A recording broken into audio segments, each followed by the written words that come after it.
Attention, armchair quarterbacks and shower thought GMs. It's time for this week's episode of SportsBall with Mike Maharrey and Alan Mosley.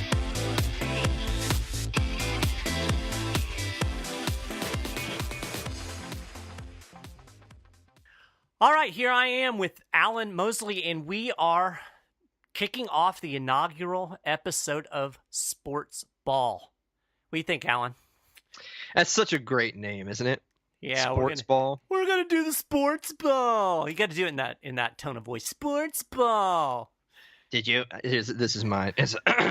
Did you guys catch the big sporting event last night?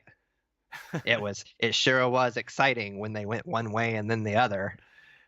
Yes, actually it was. College football kicking off last night. I was like a kid in a candy store, even though the games kind of sucked. Which, by the way, I just want to say really quick, isn't it awesome that we alienate our entire audience in the very first minute of the first show? I think that's all. I mean, like not even 30 seconds. So, yeah. So why are we doing this? What is this? Well, for people who don't get the joke, too bad. You just don't get it. For the rest of you, congratulations. You have an IQ over 80. See, there I go again. I just piss on all of our audience. That's how I do it. But, the thing about it is, I think Mike and I had discussed, what do we want to do? Do we want to do a libertarian show that's made by a couple of sports nuts? Or do we want to do a sports show made by a couple of anarchists? And you know what? I think we both mutually agree we should do a sports show made by a couple of anarchists. Exactly. Because despite being anarchist, we love our sports ball, or in my case, sports pucks. Yeah, well, I mean, the little black discus on ice. I don't really get that one. Well, it is what it is. It's not a ball though. So anytime people make fun of me for liking sports ball, I have to correct them because I do not play a game with a ball. Now you had mentioned this to me earlier, and I don't remember, where did you play hockey? I started playing roller hockey, which ironically is played with a ball. Well, yeah, so you've already lied to us. We haven't even gotten 5 minutes. You lied to us. We're 2 minutes into the show, and I've lied to the audience that we've alienated. But I started playing ice hockey actually down in Florida, and I played at the University of South Florida. So yes, University of South Florida has a hockey team. Before somebody sends me that email.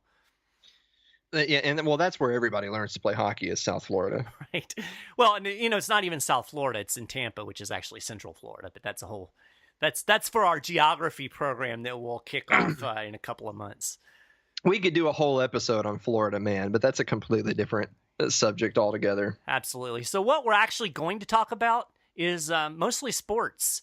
And since we're anarchists and libertarians, we'll probably kick a little bit of that kind of stuff in there, but in the context of sports. So this is mostly about sports. So if you hate sports, you're probably going to hate this show.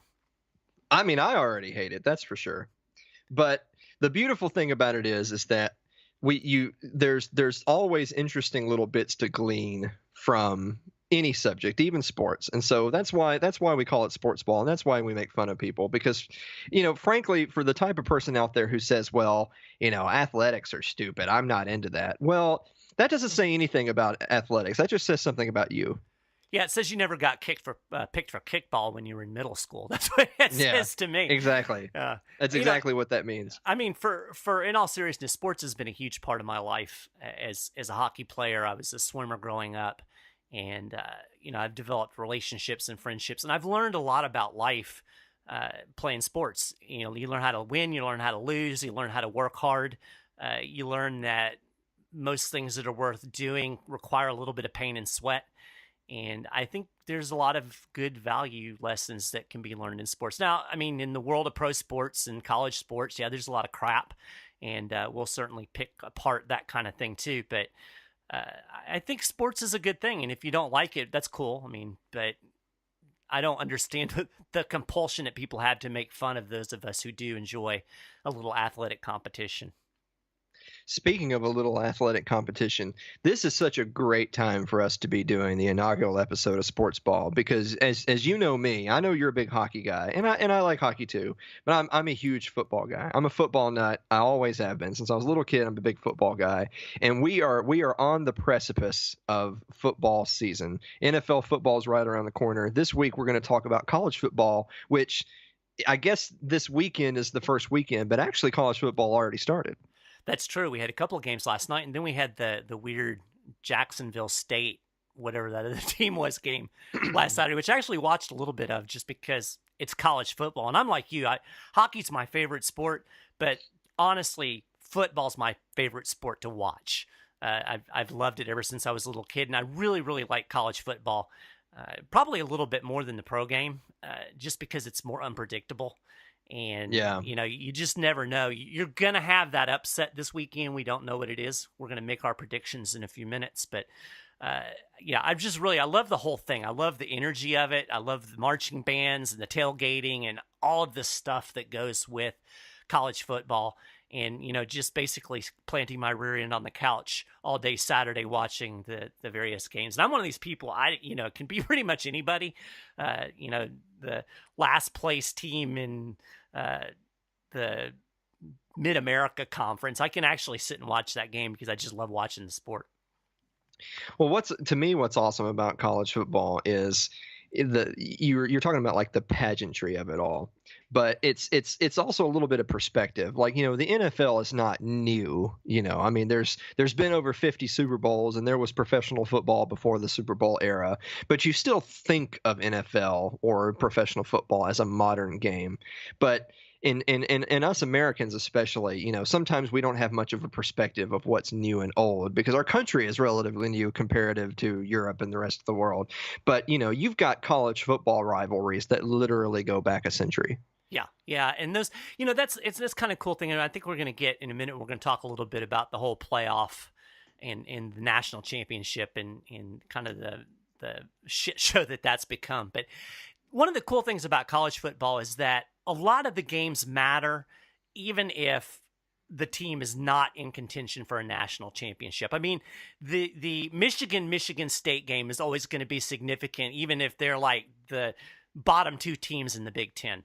You look at a Florida State or a Mississippi State, those in-state rivalries, or, I don't know, there's just so many of those cool games that matter.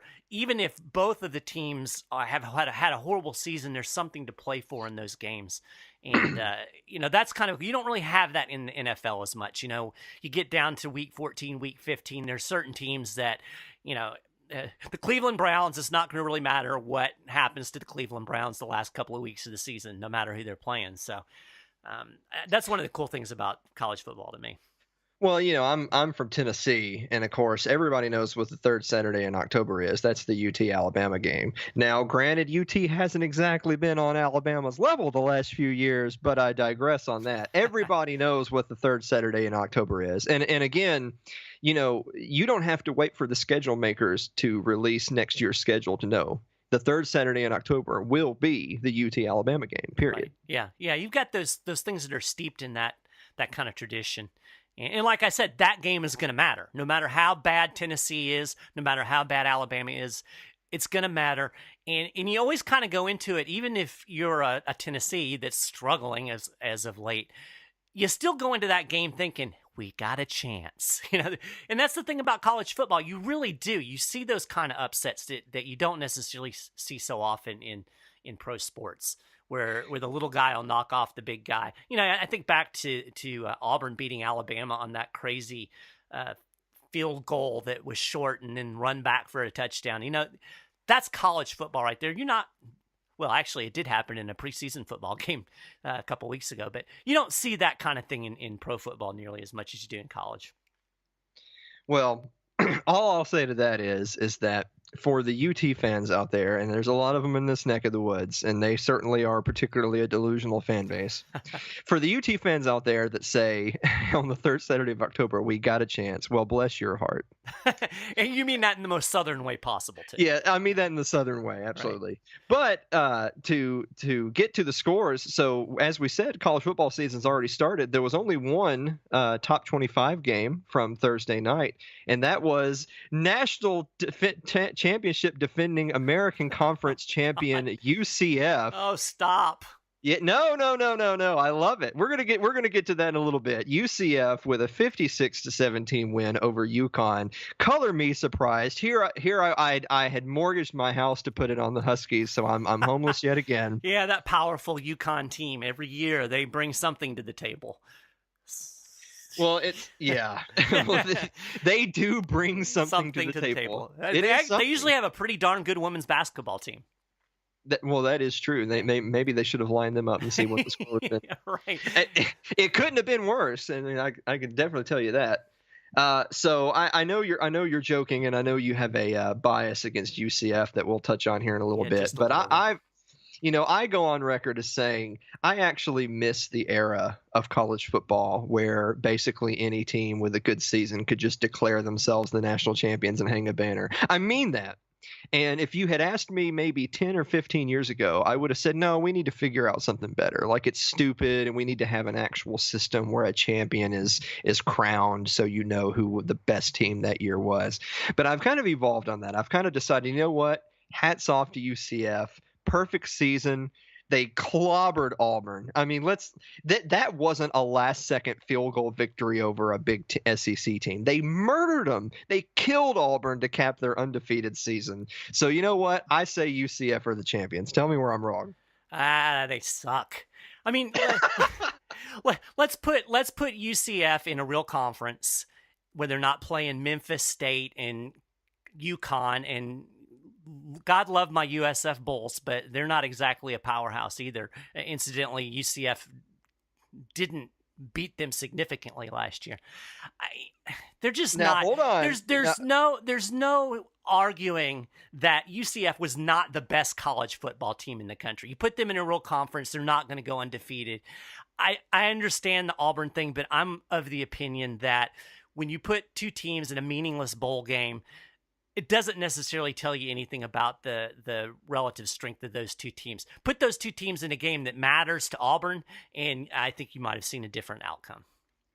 Now, I have two pieces of a rebuttal to that. The first thing I would say is that the American Conference last year was absolutely down to UCF, South Florida, and Memphis. And now I know that doesn't sound like USC, Oklahoma, and Alabama. I get that. But for one, those three teams were all ranked at different times throughout the season, and UCF and South Florida, they played the last game of the regular season for all the marbles, and both of those teams had great years and were both ranked when they played. And then UCF played Memphis in the American Conference Championship game, which also ended up being a pretty good game. And again, Memphis was ranked at different times of the season as well. So now you might say, okay, yeah, you've got three teams that are better than average, but the rest of the conference is literally the worst teams in the country, so that conference stinks. Well, that might be true, but I would argue that, you know what, there's a lot of major conferences out there that if you chopped off the top two or three teams, the rest of it's pretty pedestrian. Yeah, I get that, but I just go, you look at the interleague play, and I actually knew this last year because I've got a friend that's a big UCF fan that I actually lost a bet to, and I had to send him a UCF hat, which broke my heart. and let me go ahead and make my bias clear. I'm a South Florida grad. I hate UCF. I've hated UCF for a long time. I will always hate UCF. So, chalk whatever of this up to bitterness that you want. But when you I actually looked it up, and the out-of-conference games where the American Conference played SEC, ACC, whatever, they only won like 2 games.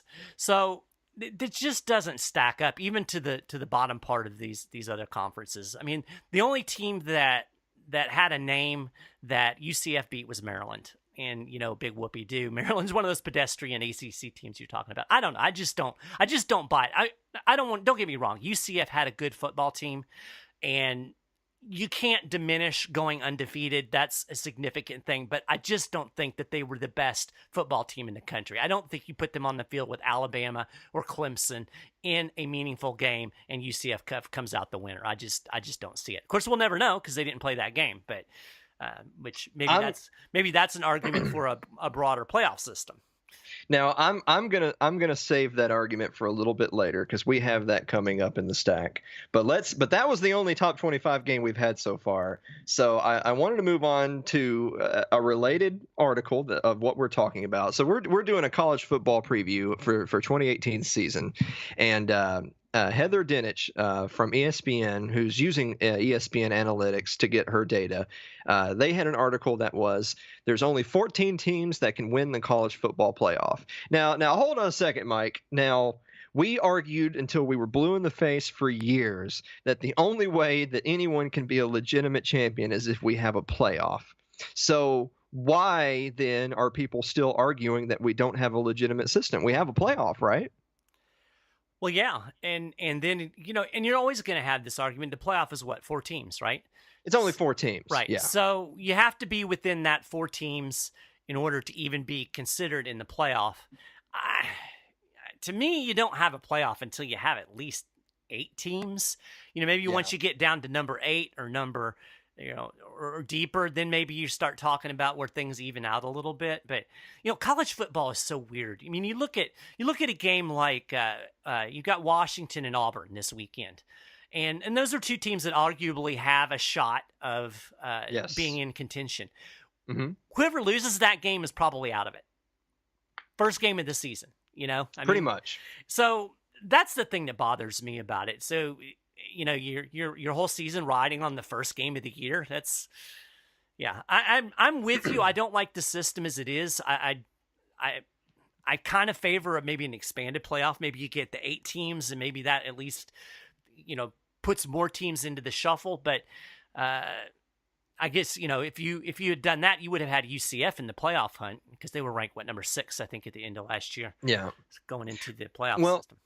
I don't want to go down too far of a goat trail without covering some of this data here, but I do want to say real quick, we're still a ways off from college basketball season, but no matter what system you have, you're still going to have some haves and have-nots. You're still going to you're still going to have some teams that get left out because they were from a small conference and maybe they had a great year, but they didn't win their conference title. Therefore, they didn't get the automatic bid, and their conference isn't going to get more than 1 team in.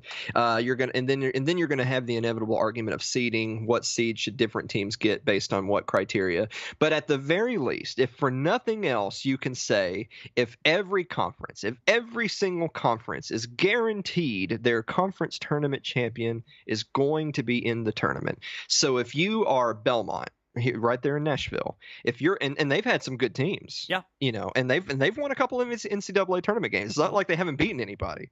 If you're Belmont and you win your conference and you get in, you're in. If you win or lose, you win or lose. But you played the game, as you just said. I mean, you can't say they didn't get on the court to play the game. Right. Whereas if you're a UCF, if you're, I love my Boise State Broncos. Right. Boise State went through a stretch. They went through. I mean, they've been in what we don't have the BCS anymore, but they were in what is equivalent to 3 BCS games. They won all 3 of them. So not only they had very rare opportunity on the biggest stage, but they took advantage of their opportunities on the biggest stage. They were undefeated in major bowl contests. They had something like 3 undefeated regular seasons out of 4 years, 2 full undefeated seasons, including a postseason game, and 3 BCS bowl victories. So then the question becomes, if you believe in any system at all that even remotely resembles fairness, if an undefeated season capped off with a win against someone like an Oklahoma or a TCU, if that's not enough to get a chance to play Alabama, if that's not enough to get a chance to play Ohio State, now we're talking about multiple consecutive undefeated seasons. Right. Exactly how many games in a row do these poor guys have to win? They have to get rid of the blue field. No, goddamn it. How dare you? How dare you bring that awful talk onto my program? This is my program now. It's not yours anymore. Oh, wow. The blue field is, look, Notre Dame has a green field, so that's not fair. I didn't say it wasn't fair. I just said it was stupid. I love it. I love their blue field. I kind of like it too. I'm always being. I just like that it's different and that it's their thing. Yeah, it is. And it's Boise, and if you live in Boise, you need a thing, right? Well, if you live in Boise, Idaho, the only thing you got is the Boise State Broncos. But hey, exactly. if that's the only thing you got, hey, it's pretty good. Yeah, exactly. And you make a really valid point there, especially with that program. I'm not convinced about UCF because I hate UCF, but but yeah, Boise State made a heck of a run those years, and if I remember correctly, I think they won some non-bowl games against some pretty big competition as well. Yeah, you make the problem with it is the dynamics of football. You can have a 64 game basketball tournament because you can play 2 games in a weekend, and you just can't do that with football. So how do you expand a playoff and deal with the logistics of a football team and school and all of those things? I don't know, but I think we both can agree that the playoff system as it exists is not adequate, and the system that we used to have, where the AP and the UPI just basically crowned a champion, I don't think that was adequate. I don't know what the solution is, though. Well, what I have long argued is that, look, you've got Division II schools and you've got Division III schools that have significantly expanded playoff systems over what Division I currently has. And what are the age-old arguments? College presidents say, well, we want the bowl system to, there's so much tradition. What they mean by that is money. Yeah, exactly. Whenever anyone says tradition, what they mean is money. Just take that to the bank. Yeah. We've got the bowl system. There's so much tradition there. We don't want to have these kids have their academics too bothered by having such long seasons, because look how much more football there will be if we have this big long playoff system. You used air quotes when you said academics, right? Right. So I mean, you can barely even. I mean, that's the legitimate position of most presidents at major Absolutely. NCAA Division I schools, and it's just utterly ridiculous because, well, for one, as we all now, granted, I understand. Even among the best players in college football, most of those guys, when they finish college, their football careers are done. Most guys don't go play in the NFL. But with that said, most guys who are getting full rides, scholarships to go play football, they're going to school to play football, not to learn chemistry. Sure, absolutely. And second of all, is that somehow a veiled comment towards Division II and III schools? Like they're bums. Like there's not Division II and III schools that are among the leaders in academic excellence, and yet somehow they still manage to find a way to have a playoff system for football. So I don't buy that crap for a second. Yeah, that's a good point. I never really looked deeply into the logistics of the D2 and D3 playoff system, but they definitely have one, and it seems to work. And regardless, I would like to see more teams in the mix. I would like to see a Central Florida, and then it won't look quite so ridiculous when they actually make rings, which I think they did. But it's UCF, and they should. No, they shouldn't. Silly. I'm gonna get you eventually. We'll see. So if we're trying to meet them halfway, which you know us, if being the anarchists that we are, we're all about meeting people halfway. Absolutely. If we're trying to meet them halfway, it's that at the very least we all have to mutually agree. Look, if we're not going to have the type of playoff system that 2 or 3 or whatever has, and we're certainly not going to have like NCAA basketball, or we're not going to have every conference champion plus at-larges.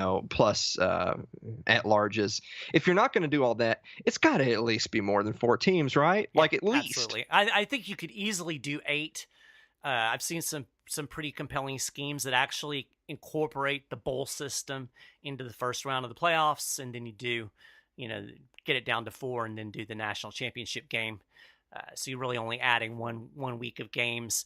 Maybe you could take out some of the cream puff schedule. I don't really need to watch Florida play Charleston Southern or Kentucky play Central Michigan. So, do away with one of those crap games, shorten the season a game, and then expand the playoff system that way. There's certainly logistical ways that they can figure out how to do it. Yeah, well, I'm definitely with you on taking out the cream puff games. But even with that, even if you're going to have those games nowadays, because you have to impress the pollsters enough to be among the elite programs and rankings, otherwise you don't get to be in the playoffs no matter how many games you won. Right. Teams are incentivized to beef up their schedules a little bit. Which I get that, and I think that is a good thing. But I think if you had an expanded playoffs, again, that wouldn't quite matter as much. Or even so, if you were a team that had a stronger strength of schedule, and say you did lose that first game of the season to a top six ranked opponent. But then you win out against, equally good competition, but obviously not everyone's going to be ranked in the top six on your schedule.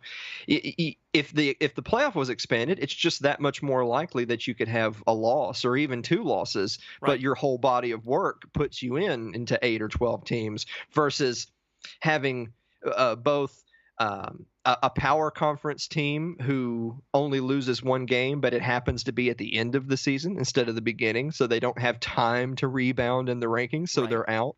Or of course the mid-major team who, they win every game by 60, but you say, oh gosh darn it, if you just won them all by 61, maybe there'd be a conversation, but 60 just wasn't quite enough.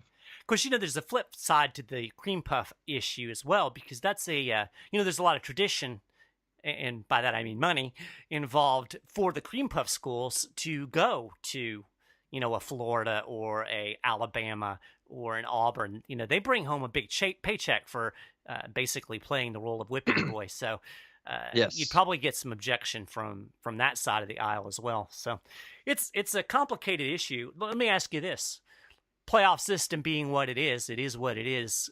Who do you like? Which Alabama, Clemson, Ohio State, Wisconsin are you going to pick? Yeah, right.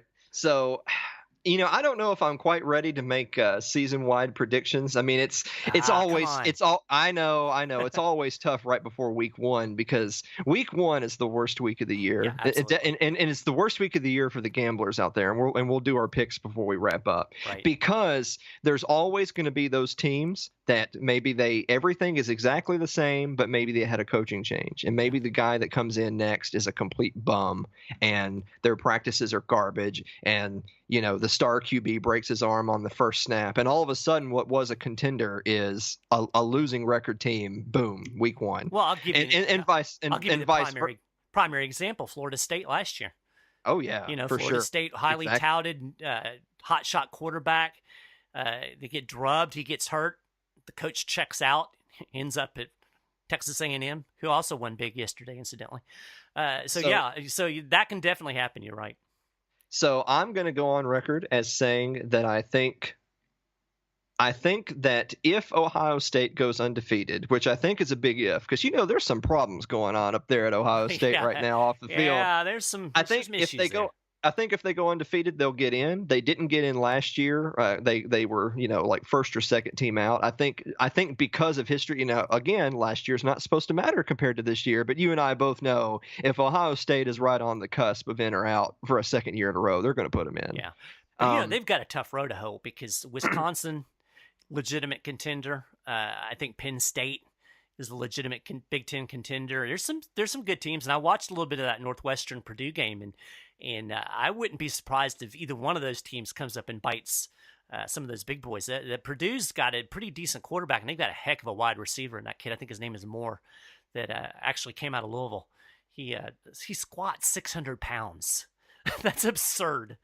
So, I don't think Ohio State's a lock in any scenario to come out of the Big Ten. So I'll call your bluff before we move on. I'll give you four teams. So Clemson is in. Clemson is in because I think, I'm not saying their strength of schedule is crap, but I think that the teams that are going to be touted as their big wins are overrated. I think Clemson's going to have an easier stretch. I'm going to pick Alabama as being in the playoffs until proven otherwise. Yeah. I mean, at this point, until Nick Saban retires or goes back to the Miami Dolphins, right, the Crimson Tide are favorites to be in the playoffs until proven otherwise. Georgia is out. And the reason why I'll tell you exactly why. And again, it's talking about the screwed up playoff system. Everybody knows if you're going to lose, you got to lose early, because if you lose late, it doesn't look good in the eyes of the pollsters. I think there's a good chance that Georgia goes undefeated and then loses in the SEC championship to Auburn. Yeah. And if they had to lose, you want to win the SEC championship, lose in week 3. Right. So that's gonna screw somebody in the SEC. Yeah, somebody in the SEC is going to get screwed. I'm calling it as Georgia. So I have Clemson. I have Alabama. I have Ohio State, and my fourth team is going to be the Washington Huskies. I think that if there is an undefeated Pac-10 team, that team will make it in this year. And I think the best team in the Pac-10 or Pac-12, is Washington. I could see Washington. I'm definitely agree with you on Clemson and Alabama. I'm going to go with Wisconsin over Ohio State. I just think that Ohio State is in a mess. I think that that's going to have more impact. That off the field crap, I think, is going to have more impact than people realize. And I think Wisconsin's got a pretty good squad. So I'm going to go with Wisconsin out of the Big Ten. And I could see Washington. I think in the game this weekend, I think Washington has a better shot of going on, even if it loses to Auburn, than Auburn does if it loses to Washington. I think if Auburn loses, it's done. I think Washington could even come out of the Pac-10 with one loss and still squeak into that playoff. So I could go with that. I could also see them going with two Big Ten teams. They went with two SEC teams last year. You could have a Wisconsin and an Ohio State. So, and my dark horse is Miami.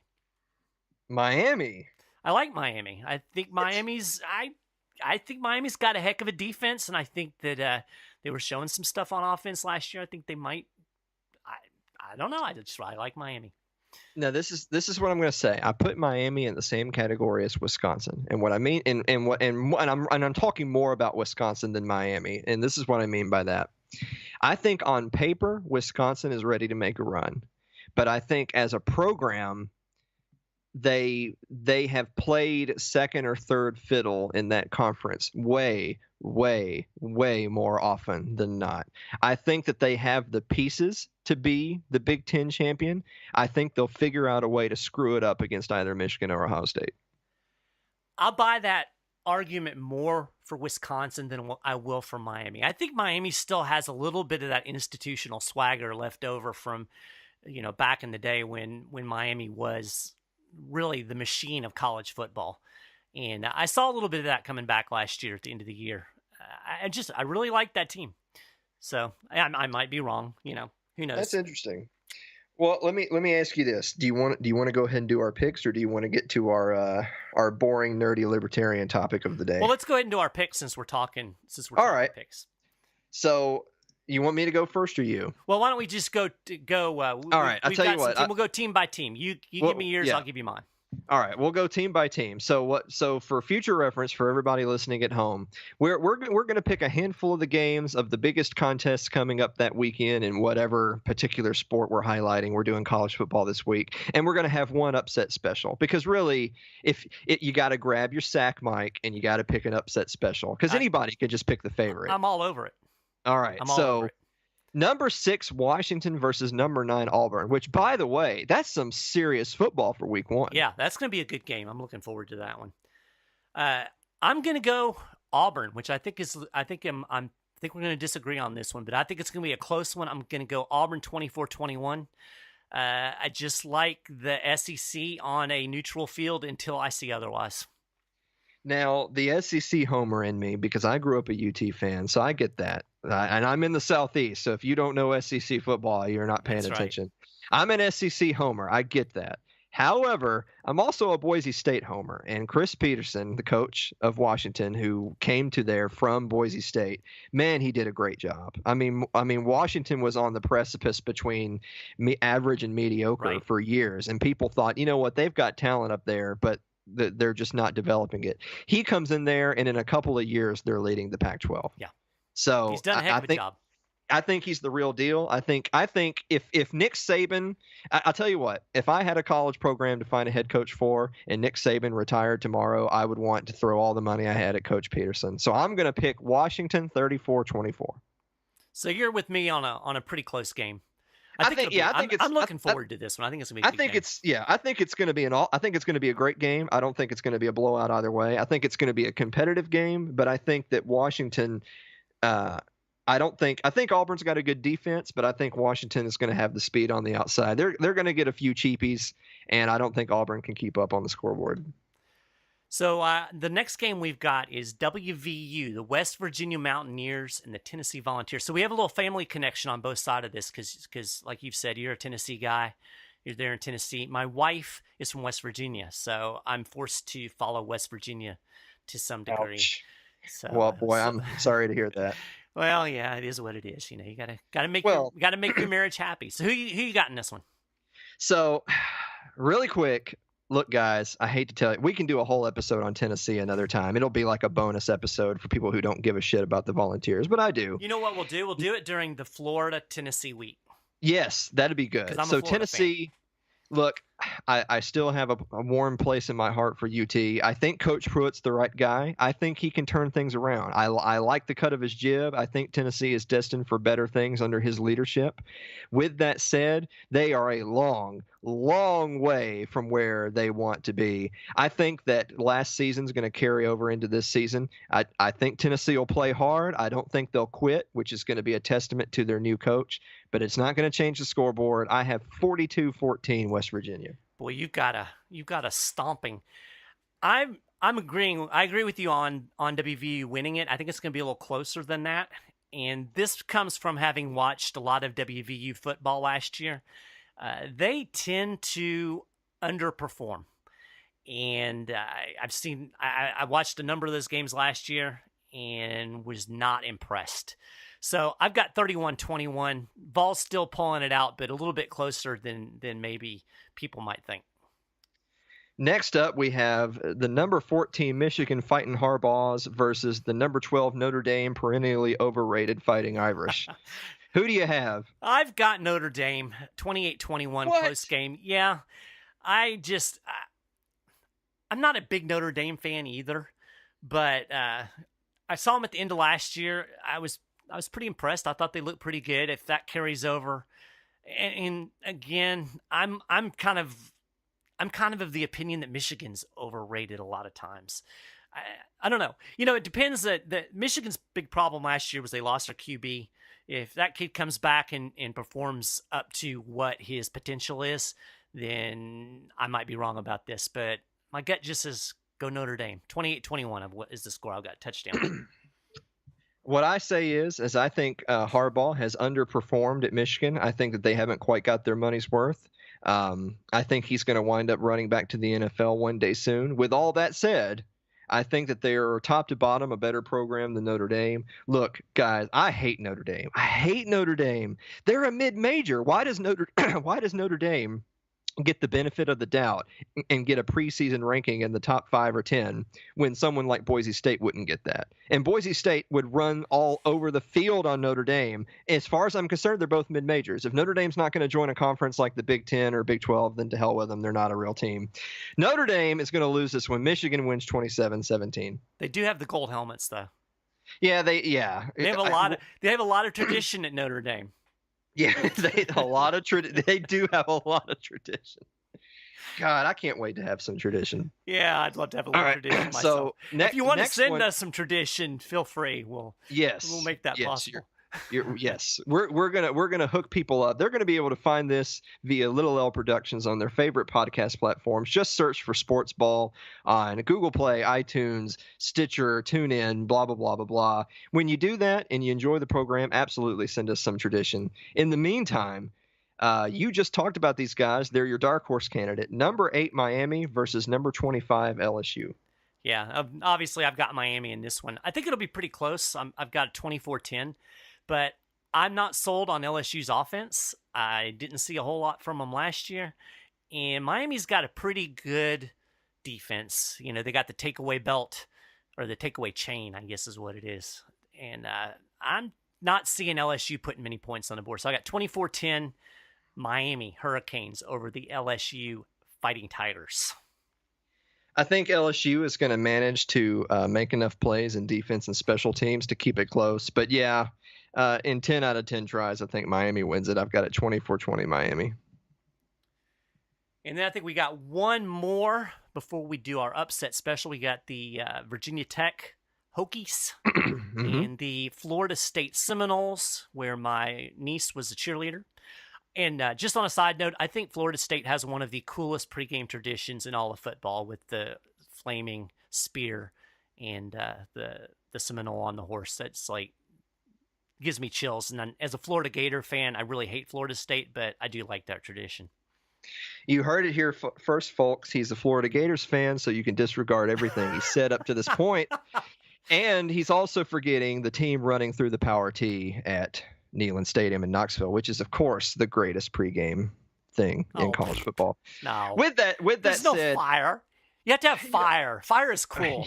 you have to have fire. A fire and an Anyway, Indian on a horse, that's like the coolest thing ever. And before somebody accuses me of being a racist, there was a big brouhaha back when they were changing the names of all of the mascots because you couldn't have an Indian as a mascot. And the Seminole Nation was very vocally supportive of Florida State keeping the Seminole mascot name, which is why they still have it. And this school does an incredible amount for the Seminole Nation. So pox on all of you people that want to say that. Until the day I die, Ole Miss will be the Ole Miss Rebels, but I digress. Do you remember? I remember. I'm old enough to remember when you would watch an Ole Miss game and there were 100,000 Rebel flags, people holding those Rebel flags up in the stadium. Wait a minute. You mean the world kept spinning on its axis? I pretty much spent my entire childhood triggered, but yeah, it all worked out. It all worked out. So there you go. So Virginia Tech and Florida State, number 20 versus number 19. It's a pretty interesting contest. Yeah. Now this is a rivalry. Virginia Tech, Florida State have had some really exciting games in the past. And so it's kind of interesting to see this game in week 1. It's sort of a weird scheduling situation. So ranked teams, traditional games between them in week 1. However, I think Florida State is going to finally overcome some of the, we'll call it bad luck of the last couple of years or so. I think they're going to start to perform more in step with their expectations, whereas I think Virginia Tech they've traditionally always been a team that was pretty good, but not the best. And I think, if anything, they're not even quite pretty good anymore. So I'm going to say 31-14 Florida State.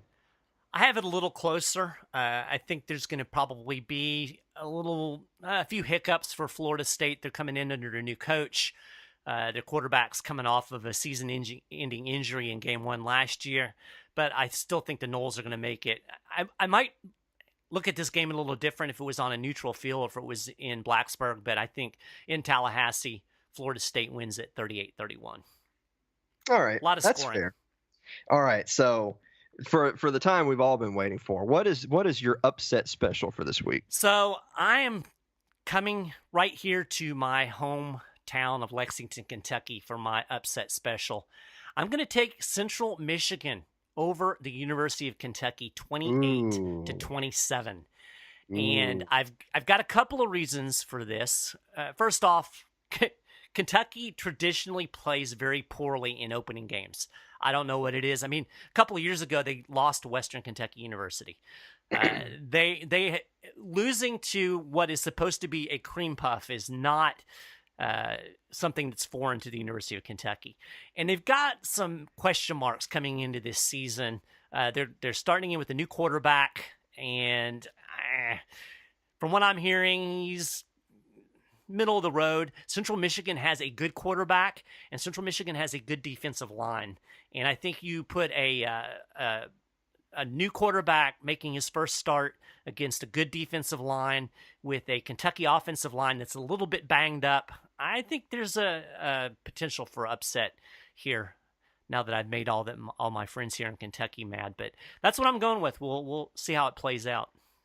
Well, that is tough. I mean, that's bad news for the SEC for that whole tribalism, conference dominance thing to start off with such a bad one. But see, I like your upset special because this goes exactly back to what I had said a little bit earlier, which is when you take the top 2 or 3 teams out of a conference and you look at the rest of the conference, way more often than not, you see that it's not like they're just head and shoulders above everybody else. And you said traditionally Kentucky doesn't perform well in week 1. I would argue Kentucky doesn't traditionally perform well in football. Well, yeah, there's that. So that's fair. if I'm Central Michigan and a prophet told me I was going to start my season off with a win over the SEC, I would tell you, what, did we play Kentucky in week 1? Right, or maybe Vandy. Yeah, or maybe Vandy. So but obviously, like I told you off there, at least the kids at Vandy are smart. Yeah, there you go. And, so, I say that as a University of Kentucky grad. I have my first degree from that fine institution. Well, if you're gonna pull a name from the hat, and you know that they've got the Crimson Tide mixed in, when you pull out Kentucky, you've won the lottery, my friend. Yeah, exactly. So who you got? Who's your upset? So unlike your wussy upset, I'm going all in. Well, I'm actually, going. and I like this. I might have taken this. I knew you were going to take this because we talked Yes, about it. I'm I might all have in on I might have this. taken this as well. This is really legit to me. Guys, if you haven't seen the football being played at the FAU, you need to check it out. The Fighting Kiffins, That's the right. Owls, Florida Atlantic Fighting Kiffins. I tell you what, as much flack as Kiffin has taken, especially around these parts. I'm in Tennessee, but I mean nationwide, he's kind of been a bit of a dolt more than a few times in his career and burnt some bridges here or there. But he rebounded his portfolio a bit in Alabama. Tell you what, man, he went to FAU. I mean, that was a team that struggled to win a single game the Yeah. year before. He comes in and they're killing it. Yeah. They're absolutely killing it. They had a few bumps early on, but when the team bought in, they were killing it. FAU goes into Norman, beats Oklahoma 31-28. I like it. You know what else Kiffin's done? He's brought in some pretty good JUCO players. Yes. So he's kind of played the hand he was dealt, and he's got the potential of building a pretty consistently good program. Now, who knows how long he'll stay there? But if you can recruit in the state of Florida, particularly South Florida, and FAU is down there in the Fort Lauderdale area. If you can pull some of those kids out of there, even your 2-star and 3-star high school prospects down in South Florida are pretty dang good.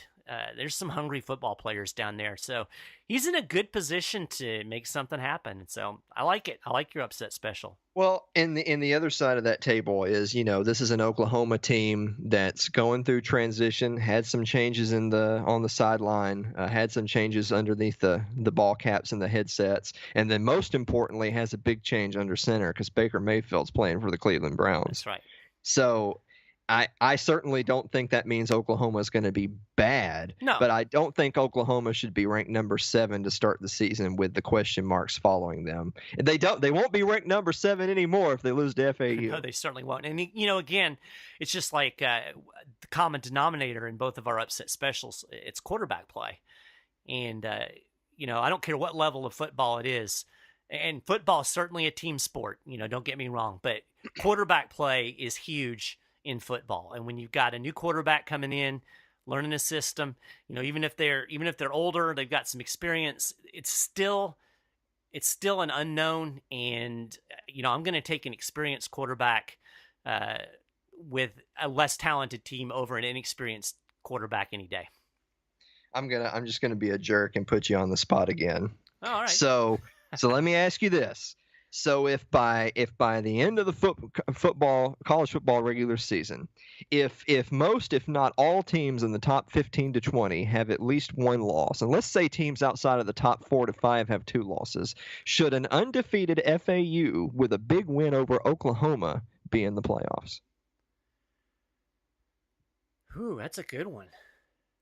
Because now, granted, I know the rest of their schedule ain't going to look like week 1, but that's a big week 1. And if they go in there and I don't even mean steal it, I mean they go in there and do some imposing of will. If at the end of the year they just conveniently get ranked 5th, I'll be a little bit upset. Yeah, I mean, I think you could make the case. You have that big week 1 win, and then they roll through the rest of their schedule. And they don't have that. It seems like almost every college team has at least one game where they struggle when they shouldn't. It just seems to be part of the natural ebb and flow of college football. But let's say that they avoid that. They just basically run the table, look like world beaters. Yeah, I mean, don't you have to at least give them a look?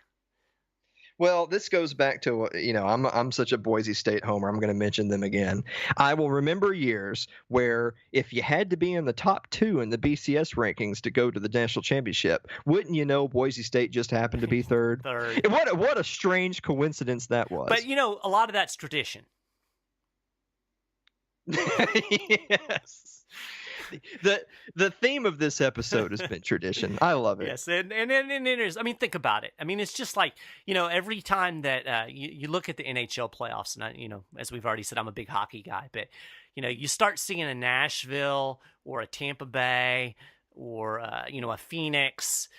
making a playoff run, all the commentators start getting antsy and nervous because, nobody wants a Nashville, Tampa Bay Stanley Cup. They want Boston and Los Angeles. They want the big markets because that's where the money is.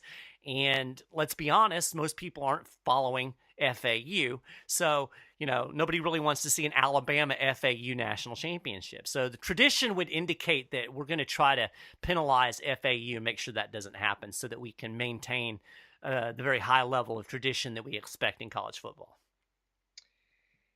Yeah, I mean, I know that's what they're thinking. I guess my counter argument to even that, even if we're going to accept that as legitimate, which I don't, but even if we were going to, my counter argument to that would be, is that what people really want to see is they want to see their own team. Well, in it. But if your team blows and is not in contention, and Alabama's going to be number one, and the question is who's going to be number two and go play them. Well, if it can't be UT, frankly, I'm totally fine with it being FAU. Well, would I expect Alabama to win? Of course I would. But you know what? It would literally be the stuff of legends to get to watch Nick Saban throw his headset off as Lane Kiffin shakes his hand and celebrates victory. Yeah, I would give some tradition up for that. Yeah, and maybe the powers that be are misjudging because think about it. I think a lot of people that are into sports, everybody loves that underdog story, right? You remember when North Carolina State, North Carolina State was one in basketball, but when Villanova beat Georgetown for the national championship in 1985 in NCAA basketball, I mean, that was a huge upset. Nobody knew who Villanova was. So people love that. People love that underdog story. So I'm not sure that, people in New York wouldn't tune in to watch FAU beat Alabama, or at least have a chance to beat Alabama. So maybe, maybe the powers that be are or overestimating the draw of these big boys. Because, quite frankly, Clemson, Alabama, I don't really want to see that game again. I've seen it 5 times now.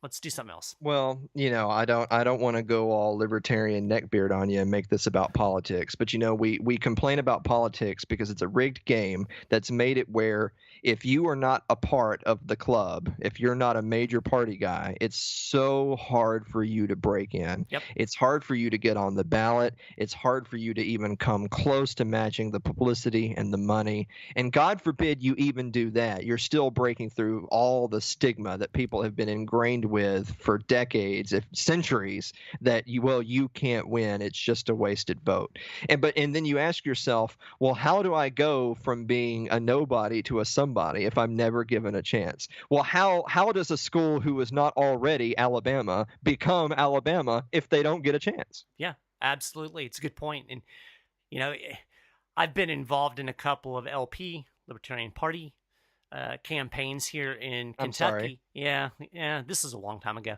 But every single time there's a viable LP candidate in a state race here in Kentucky, the Republican Party sues to try to get him off the ballot. Of course. So if they can't, not only that, they use the system, they use the rig system to make it even more rigged to ensure that this guy who's not going to win anyway doesn't happen to siphon off a few votes from their guy. So it's like you said, it's a giant club and you're not in it. Yeah, well, exactly. If Democrats and Republicans absolutely despise each other, but if there's one thing that they absolutely can agree on is that they don't want to have to compete with anyone else. That and bombing brown people. Well, I mean, yeah. I mean, you know what? Let's save that for another time, shall we? Because Neocon number 1 died recently, and I'm on cloud. You're not going to bring me down, Mike Maharrey. I'm too happy right now. You're not going to bring me down. Wait a minute. You're supposed to show respect and be deferential and join the chorus of praise for our fine senator who sacrificed his whole life for public service. Well, I mean, he definitely sacrificed some lives. That is true. I don't know if it was his own. Yeah, but there was some absolute sacrifice involved. Absolutely. That's for sure.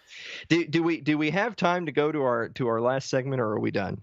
I don't know how long we've been doing this. Seems like we've been doing it a pretty long time. Yeah, well, I thought this was going to be like a 30-minute show, but I'm pretty sure we're already at an hour. Yeah, probably so. You know what? To hell with it. It's our show, Mike. We can do whatever we want. Well, that's true. And I think if you haven't been compelled by this conversation, there's something wrong with you. Yeah, exactly. So not only are you an unathletic boob, and not only are you stupid, and not only do we alienate you, but really, if you don't like what you're hearing, then there's something wrong with you. Absolutely, because this is sports, and sports is awesome. Yeah, and so the only way you can have a sports show that's run by anarchists and libertarians and free market guys is to have at least one serious topic on the back end. So that's what Right. we're going to do. I'm going to play devil's advocate for you for a minute, and I want you to answer me. Now, Mike, I see all these reports, such and such coach just got signed. They extended his contract and he's going to make, oh God, I don't know, $4 or $5 million a year to coach the football team.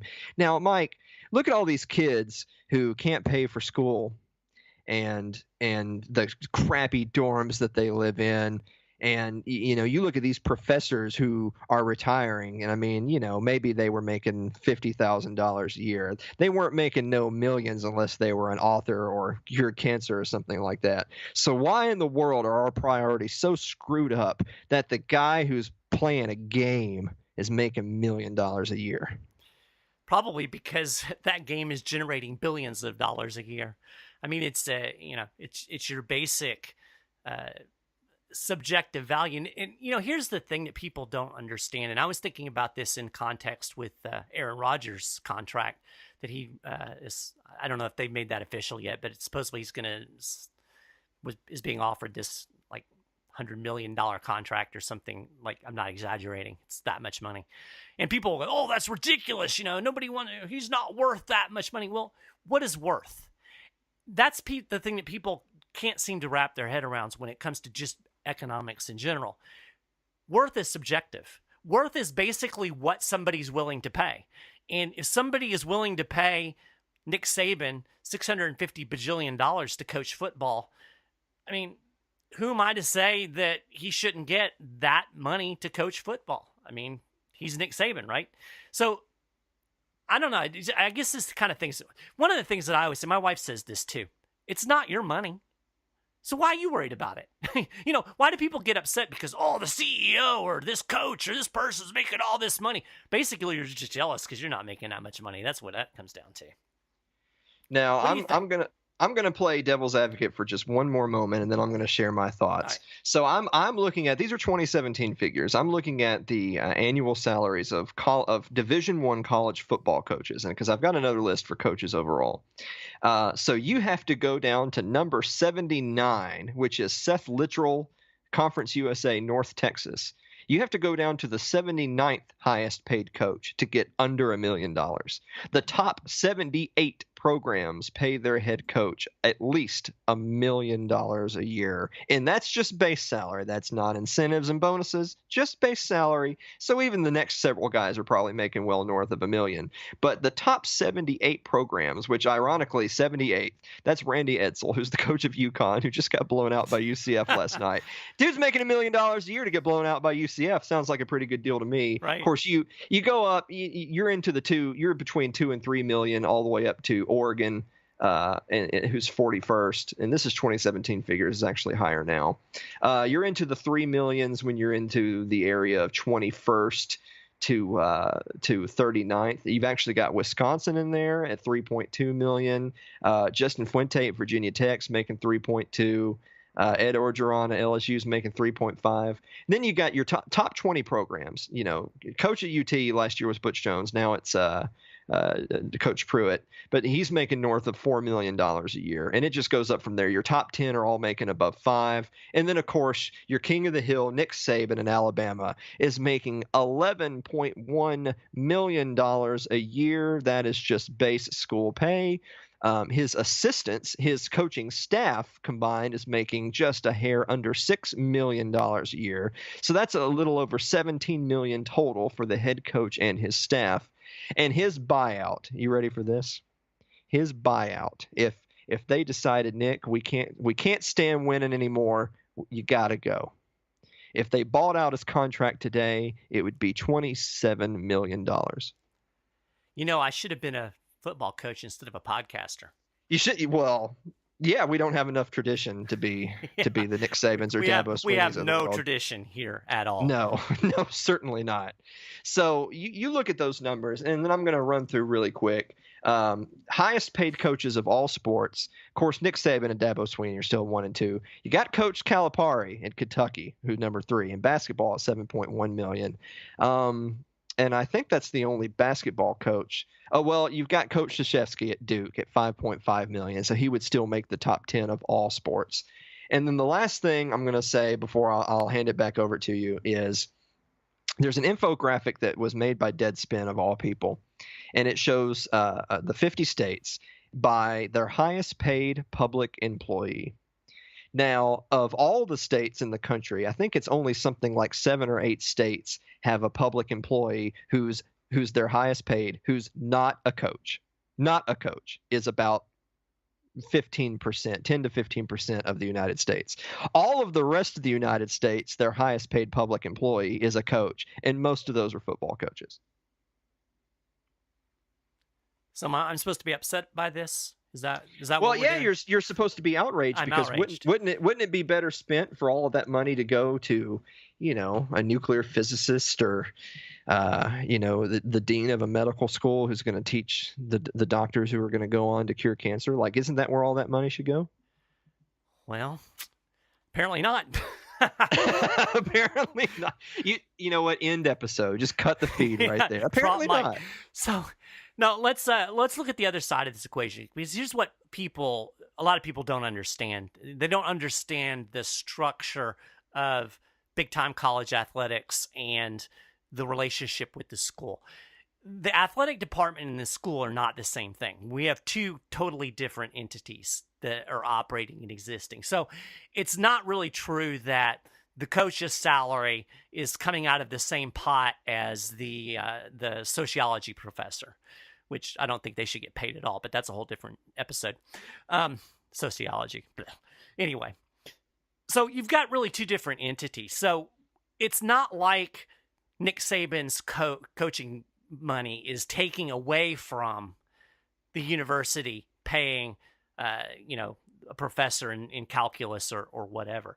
The fact of the matter is that these athletic departments, especially in these big schools, are generating tremendous amount of money that are actually flowing into the schools and the academic programs. And this was a big brouhaha here in Kentucky when they extended Coach Cal's contract a few years ago. And like you said, he's making over $7 million a year. That's his base salary. But what people don't realize is that 25% of the athletic department's budget actually goes over to the school.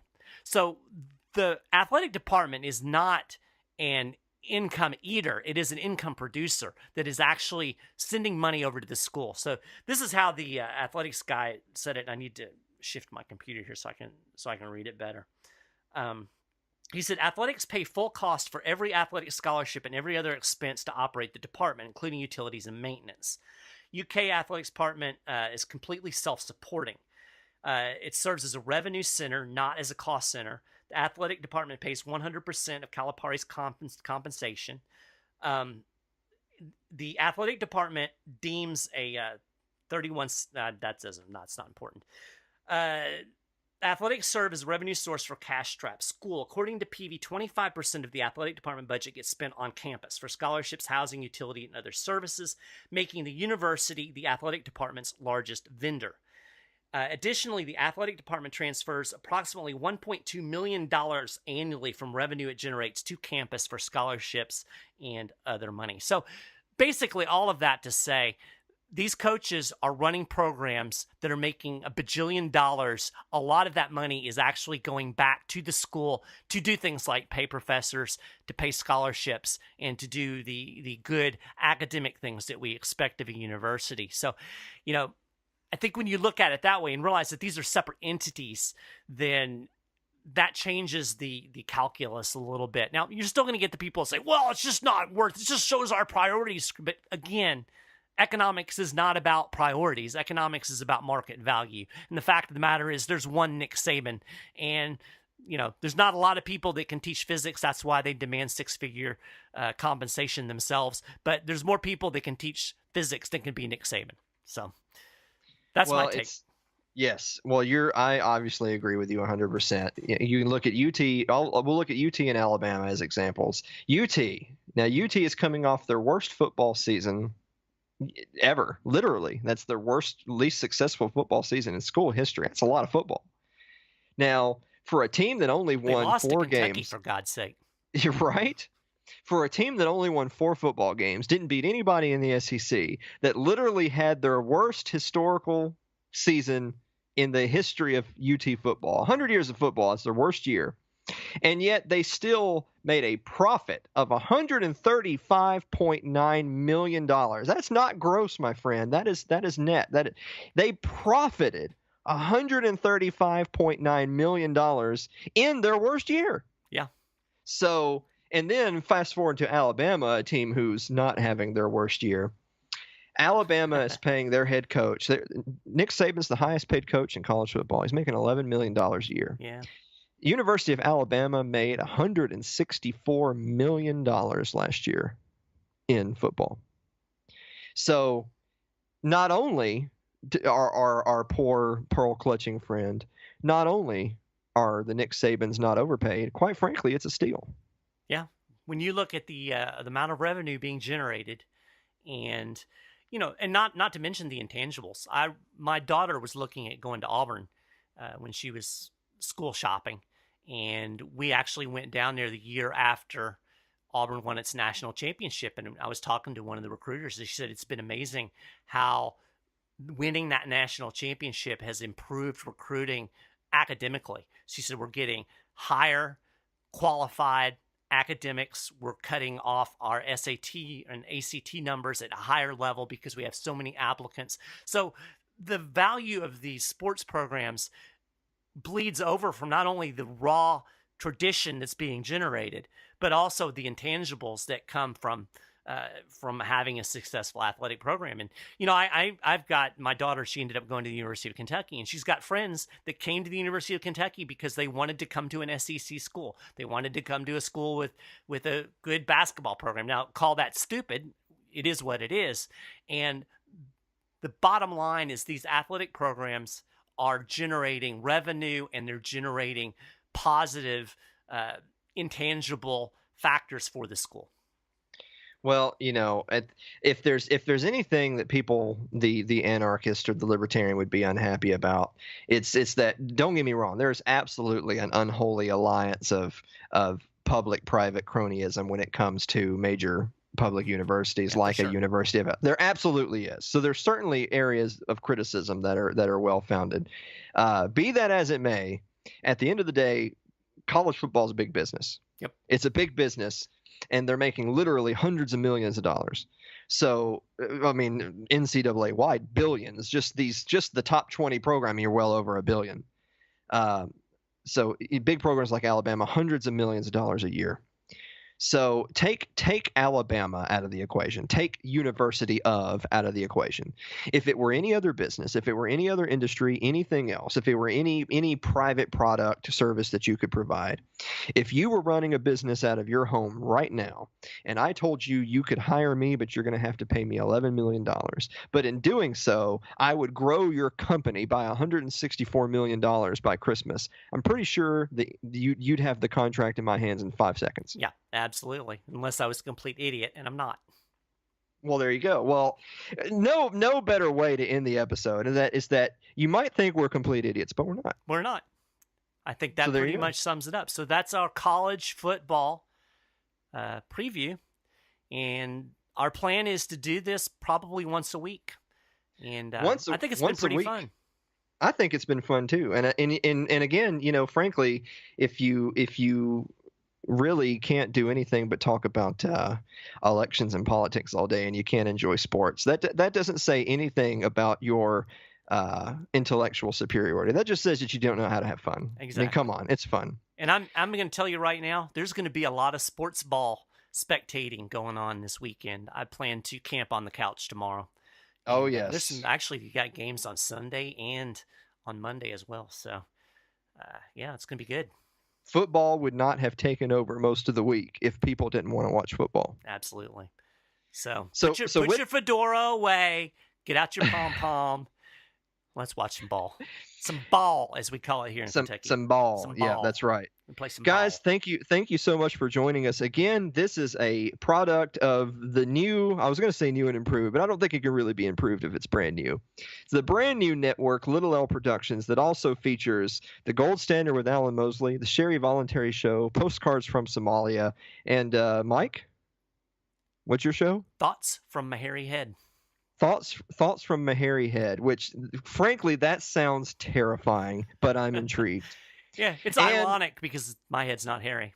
Yeah, well, there you go. And last but not least, SportsBall. It's on Little L Productions. You can find us on your favorite podcast platforms, including iTunes, Stitcher, Google Play, and TuneIn. Word. See us next week.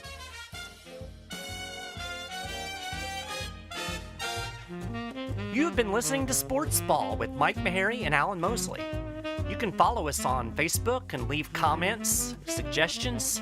Just go to @SportsBall Podcast. That's @SportsBall Podcast on Facebook.